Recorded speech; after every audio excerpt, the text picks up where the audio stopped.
हमारे सभी YouTube family को बहुत बहुत जय जय श्री सीताराम।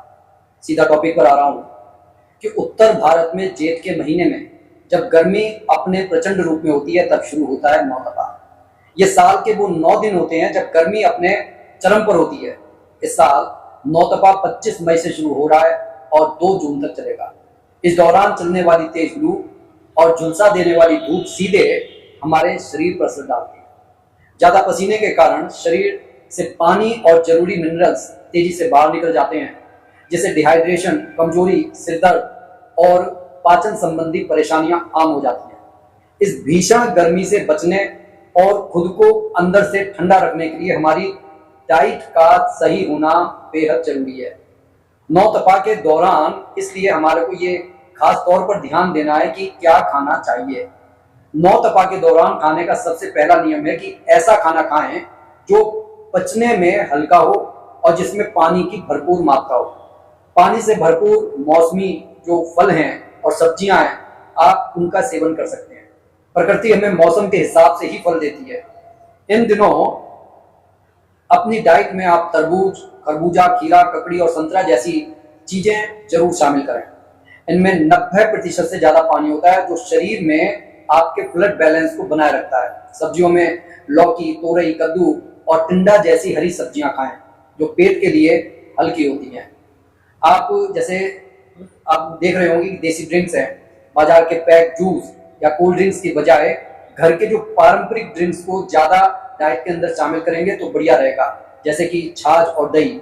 दोपहर के खाने में 1 गिलास पुदीने और भुने जीरे वाली छाछ या 1 कटोरी दही अमृत से कम नहीं है।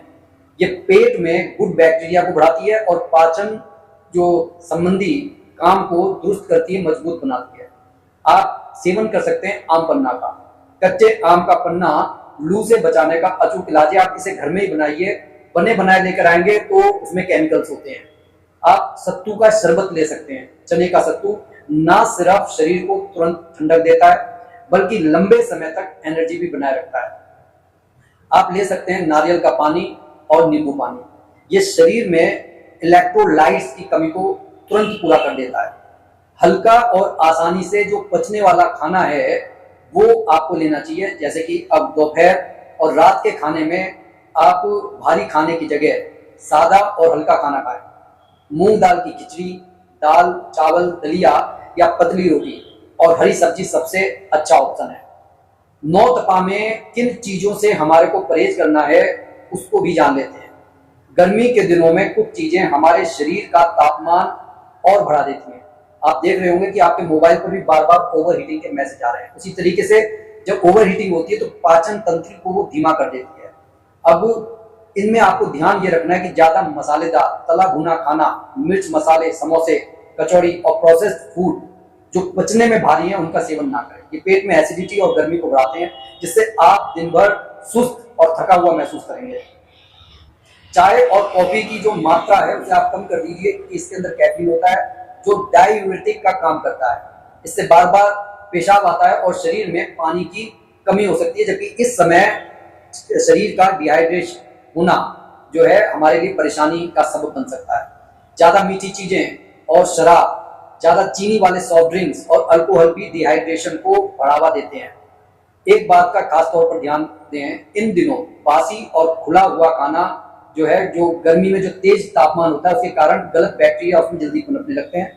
खाना जल्दी खराब हो जाता है, इसलिए फूड पॉइजनिंग होने का खतरा बना रहता है। अभी कुछ दिनों पहले ही एक गोवंश के बहुत सारे जो गाय मारी गई थी उनके बछड़े मारे गए थे, क्योंकि वहां पर एक प्रोग्राम हुआ था। उस भंडारे को जो है भंडारे का जो खाना बचा था वो उस गोवंश को दे दिया गया था और खाने को खाकर वो गोवंश के तमाम जो बच्चे थे वो मर गए थे। साथ में नौतपा को लेकर कुछ धार्मिक मान्यताएं हैं, जैसे कि नौतपा में जो सूर्य देव की तपिश सबसे अधिक होती है। इस दौरान सूर्य देव की पूजा करना, उनको जल अर्पित करना और मंत्र जप करना, जैसे कि सनातन परिवारों में ये तो रोज का ही कृत्य होता है और करना चाहिए, लेकिन इन दिनों अगर आप करेंगे तो बहुत शुभ माना जाता है। मान्यता है कि इससे स्वास्थ्य, ऊर्जा और सकारात्मक एनर्जी आपको मिलती है। कहा जाता है कि नौतपा जितना तेज पड़ता है मानसून उतना ही अच्छा होता है।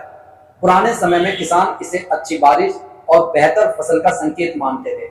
नौ तपा को तप का समय भी माना जाता है। धार्मिक रूप से ये आत्म संयम, साधना और धैर्य का प्रतीक माना जाता है। कई लोग इस दौरान व्रत, दान, पुण्य और पूजा पाठ करते हैं और अपने पास की नहर में, तालाब में, नदियों पर स्नान करने जाते हैं। भीषण गर्मी के कारण इस समय प्यासे लोगों और जानवरों को पानी पिलाना भी पुण्य का काम माना जाता है। कई जगहों पर प्याऊ लगाई जाती है और जल सेवा की जाती है।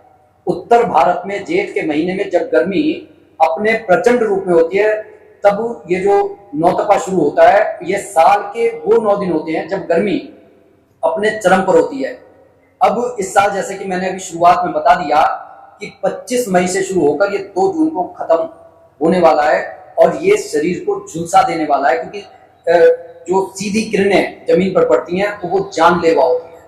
इसलिए कुछ टिप्स हमारे को जान लेने चाहिए जो नौतपा में हमारे सुरक्षा कर सकते हैं। नौतपा के दौरान प्यास लगने का इंतजार ना करें। हर आधे 1 घंटे में थोड़ा थोड़ा पानी सिप सिप करके आप पीते रहें। दोपहर 12 से शाम 4 बजे के बीच जब धूप सबसे ज्यादा तेज होती है, बहुत जरूरी ना हो तो घर से बाहर निकलने से बचें। अपना सही खान पान अपनाकर आप नौतपा की इस भीषण गर्मी में सेहतमंद रह सकते हैं और आसानी से इस नौतपा की गर्मी को मात दे सकते हैं। फिर भी अगर आपको बाहर निकलना पड़ता है तो शरीर के जो ऊपरी हिस्से को आप कॉटन के अंगोछे से ढक कर रहें। कोशिश ये करें कि आप कॉटन के कपड़ों का ज्यादा इस्तेमाल करें जो पसीने को सोखता है। ज्यादातर आप सफेद कपड़े पहने जो सूरज की रोशनी को रिफ्लेक्ट कर देता है। तो कैसी लगी ये वीडियो कमेंट करके जरूर बताइएगा और ज्यादा से ज्यादा इसे शेयर कीजिएगा ताकि और भी लोग लाभ उठा सकें। जो भी भाई बंधु बहन हमारे चैनल पर नए हैं, कृपया चैनल को सब्सक्राइब कर लें और कमेंट बॉक्स में इष्ट देव का नाम लिखना ना भूलें और एक लाइक के बटन को हिट कर दें और उसके साथ ही बेल आइकन है नोटिफिकेशन का, उसको भी आप ऑन कर लें जिससे आने वाली वीडियो आपको सही समय पर मिलती रहेंगी। बोलिए जय जय श्री सीताराम।